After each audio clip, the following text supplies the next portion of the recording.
Good evening. My name is Elizabeth Huntsinger, and I'm here to tell you the story of the Heriot House and its mysterious light. Now, during the war between the states, after 1863, Georgetown was blockaded by the Federal Navy. Confederate blockade runners couldn't come in and they couldn't go out, but Georgetown was desperately needing bandages and medicines and such, and the lady who lived in the Heriot House, up in her high dormer window, she could see when the Federal blockade paddle steamers paddle steamed up the Sandpit River.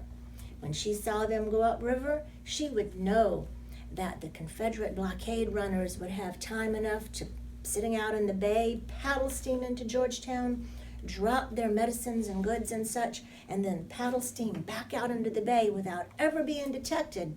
But how would she let them know that they had a clear path? She had a special way.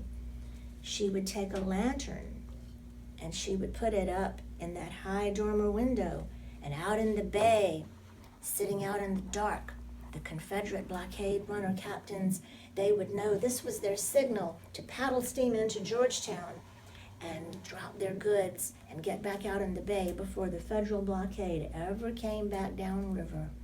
Now, this lady who would put the lamp in the window, she'd been putting the lamp up in that high window for many, many years.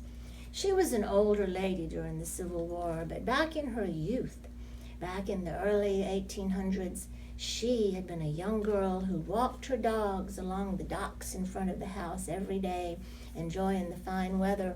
And one day she chanced to meet a young man on one of the ships that was docked just there at her parents' dock in front of the family home. She and the young man struck up an acquaintance. She began to walk her dogs more than necessary so that she could converse with this young man. Her father, sitting up in the house, saw this, and he didn't like it. He told the captain of the ship that he could either tell the young man to leave his daughter, cease and desist, and not speak with her again, or that the captain could anchor his ship out. Well, the captain was the young man's uncle, and he didn't want to interfere with young love. So he took his ship away from the dock and anchored out in the bay, and figured the young couple would find their own way. And find their way they did.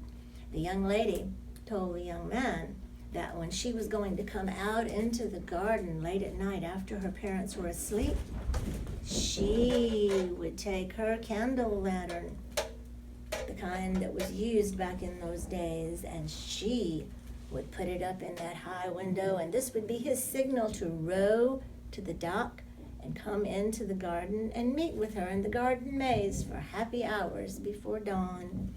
Her parents never knew about these trysts.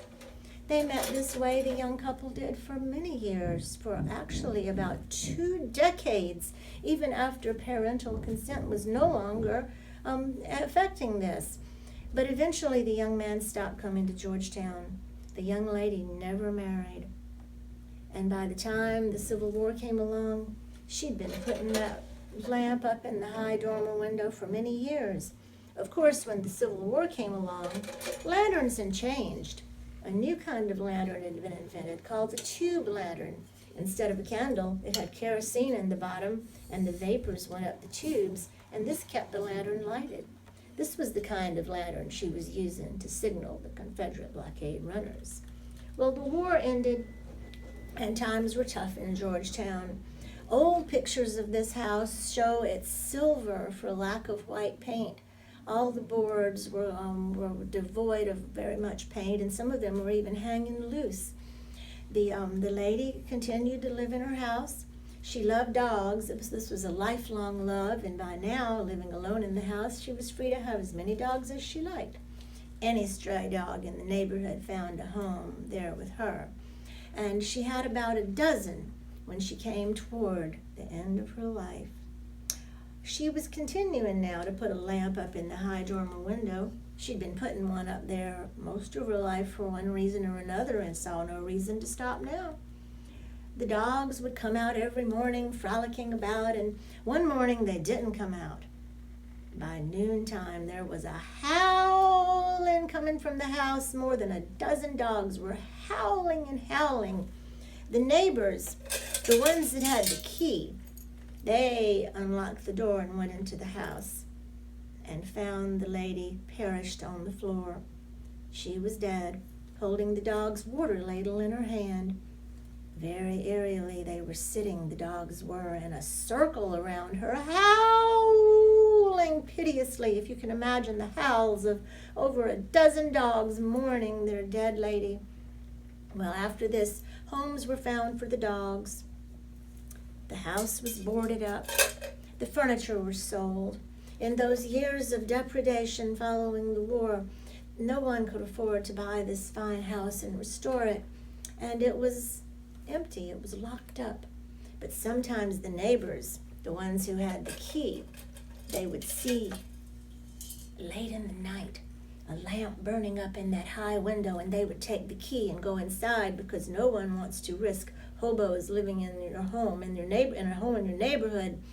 They would go up those dark, lonely stairs in that house devoid of furniture, never hearing any sound but the clicking of dogs' toenails on floors that hadn't been trod by dogs for years.